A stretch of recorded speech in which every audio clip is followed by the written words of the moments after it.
Welcome to our Swift survey training. I'm Colm Vonig, one of the joint coordinators of the Oxford Swift City Group. If you have already volunteered for the survey, then thank you very much. If you are thinking of volunteering, then I hope that this video will encourage you to do so. First of all, why are we surveying Swifts? Well, we know that their numbers have fallen by over 50% in just 20 years. This means that they are now officially on the amber list as a species of concern. They spend just 3 summer months nesting in Britain and then migrate to Africa for the rest of the year, where they spend all their time up in the air and are impossible to distinguish from the local swifts. So our only chance to survey them is when they come here to nest. They are an important species for urban areas. We generally associate wildlife with the countryside, but because swifts like to nest in buildings, we see more of them in our cities and towns. Swifts have a particular connection to Oxford in that they have been studied continuously since the 1940s at the tower of the Natural History Museum, where there are usually 30 or 40 nests each year. So why are their numbers falling? Loss of nest sites is one reason. People tend to maintain buildings better nowadays, leaving fewer gaps and holes for swifts to access nests. This is why we encourage people to provide nest boxes. It is well known that insect numbers have crashed in the last few decades, and Swift's diet is entirely made up of insects and spiders. It is not clear if climate change is having an effect, but an increase in the frequency and severity of storms is likely to be a problem for any migrating bird. Because swifts spend nearly all of their time in the air, they are challenging to monitor. They only come down to nest, so this is when we must take our chance to survey them. Satellite tracking has revealed the Swift's route to and from Africa, as seen in this map. The first usually arrive in Britain in the second half of April, but spend a few weeks feeding up before they start looking for nest sites. They will usually leave in early August as soon as their chicks take flight. This is why our survey can be focused on just 3 months, May, June and July. Here we see some close-up photos of swifts. You can see that they are mostly dark with just a pale patch on the chin. The photo top right is probably the most typical view you will get. The swift's silhouette is curved like a scythe, and that is quite distinctive. Swifts are most easily confused with house martins and swallows. All three fly fast and acrobatically, plucking insects out of the air. But you can see that house martins and swallows are white underneath. The house martin also has a white rump. The swift, on the other hand, is mostly dark. If you see a bird perched somewhere, then it is not a swift. Swifts never perch, they spend all their time in the air and fly straight into their nest. Some people may find them easier to tell apart by their calls. Here's a house martin.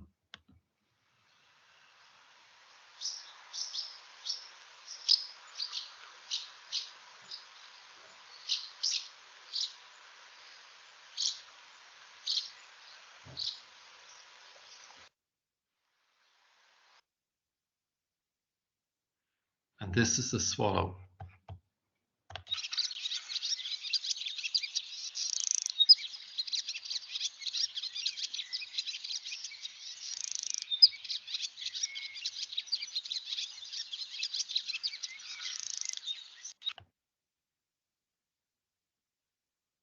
Whereas the swift sounds like this, generally referred to as a scream or a screech.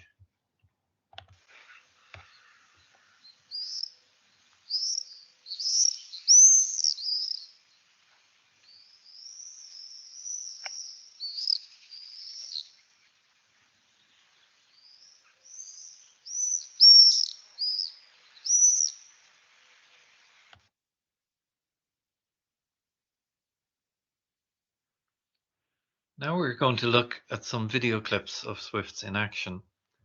First, a group of swifts flying low over houses. They often scream while doing this, and this is then referred to as a screaming party. You'll see that they tend to fly low over the same house repeatedly. This is called arcing, and we would like you to note this when you see it. It's an indicator that they are actually nesting in this area, possibly in the very house that they fly over. You will see that it has nest boxes attached.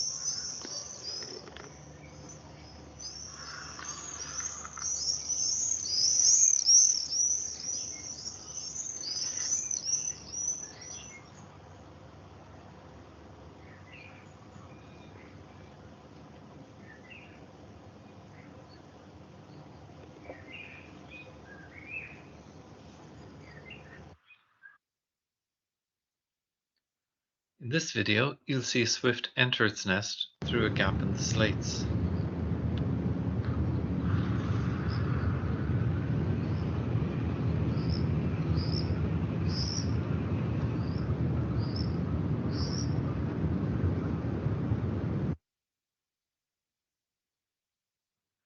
Here we will see swifts investigating nest boxes.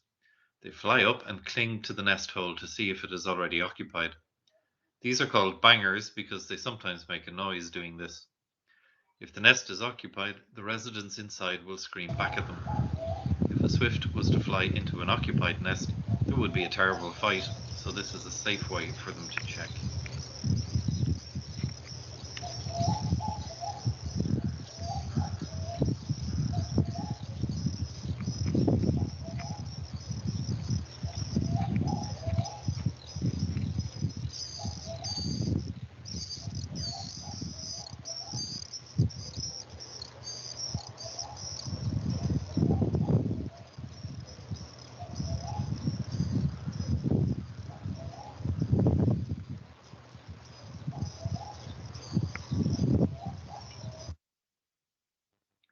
For the purposes of our survey, we have divided the built-up areas of Oxford City into half-kilometre squares.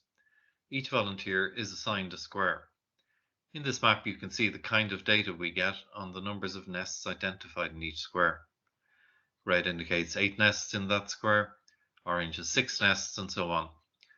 The blue squares were surveyed but no nests were found.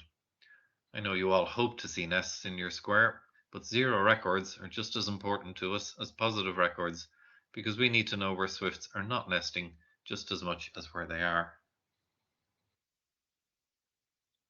If you have already volunteered or asked for more information about surveying, you will have received a survey pack. If you haven't already received one, we can email it to you.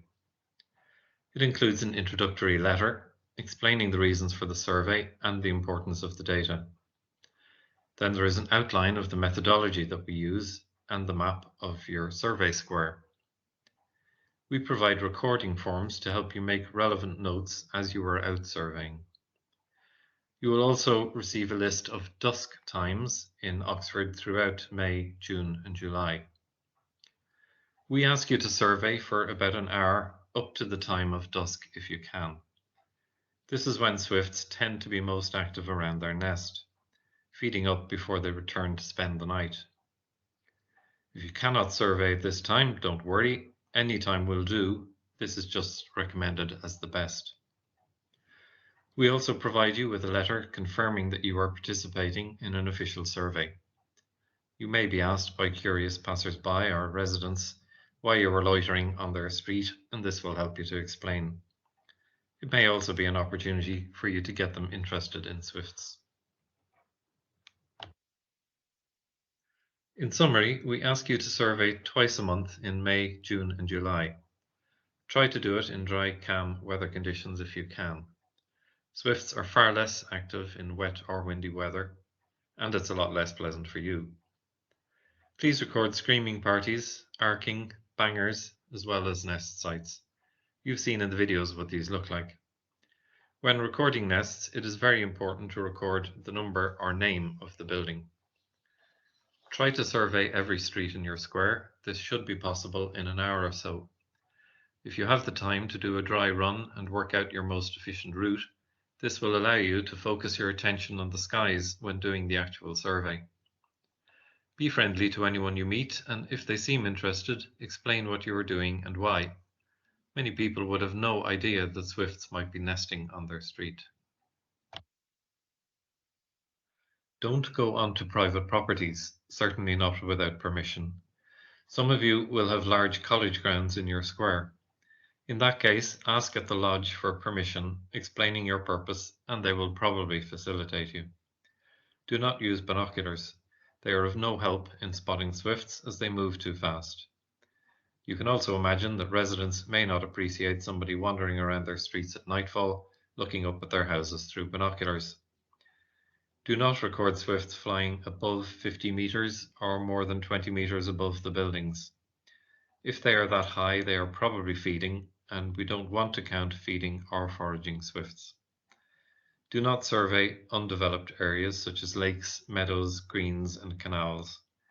Swifts may feed in such areas, but they won't be nesting there. This is an example of a survey square. This one is in Wolvercote. You can see that half of the square is made up of undeveloped area. In this square, you just need to survey the streets, Home Close, Meadow Prospect, and so on. If there are swifts flying low in the area, you may see them swoop down over the same street a number of times with varying numbers in the group. Count and make a note of each group you see, but you only need to record the highest number that you see at any one location. It is very difficult to confirm a nest site. You really have to be looking at the precise time a swift enters the nest hole.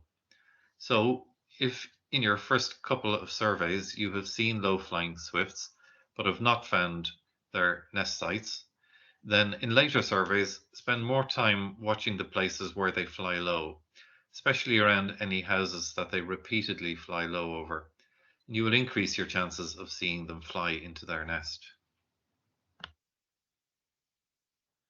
When it comes to recording your data on the website, this is what you need to do. In your internet browser, type swiftmapper.org.uk. When the map appears, there is a search box at the top, and you can type a town name, like Oxford, or a street name in your survey square, like Aston Street, Oxford, and the map will zoom in or out to the area you want.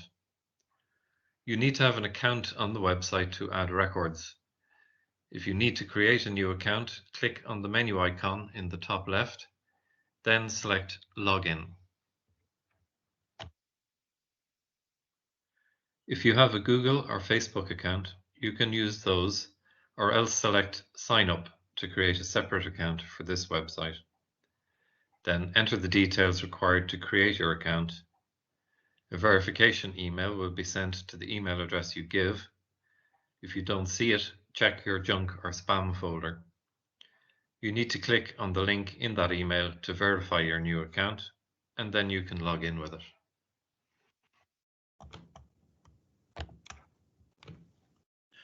To add a record to the Swift Mapper, adjust the map so that your location appears within it. It has the usual map functionality. You can zoom in and out, pan across, or type a street name into the search box. You can also switch between satellite and map view by clicking on the layers icon. Then click on the big plus at the bottom right to add a record. If you want to record a nest box or a nest brick, click Nest Box. But if the nest was just a hole under a roof, click Occupied Nest. Then click on the location of the record. If you're not happy that you've got the location quite right, you can click again.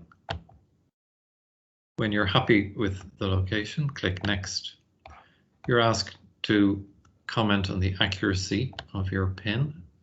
Now, drop-down menus unfortunately don't show up on this recording. Your options here are yes, no, or unsure. You can add a comment if you wish. Then you're asked to input the date, the number of nests occupied. You don't have to enter minimum years occupied. If you don't have that information, you can leave it as unknown. Is the site at risk? For example, is there building work going on? The options here are yes, no, or unsure.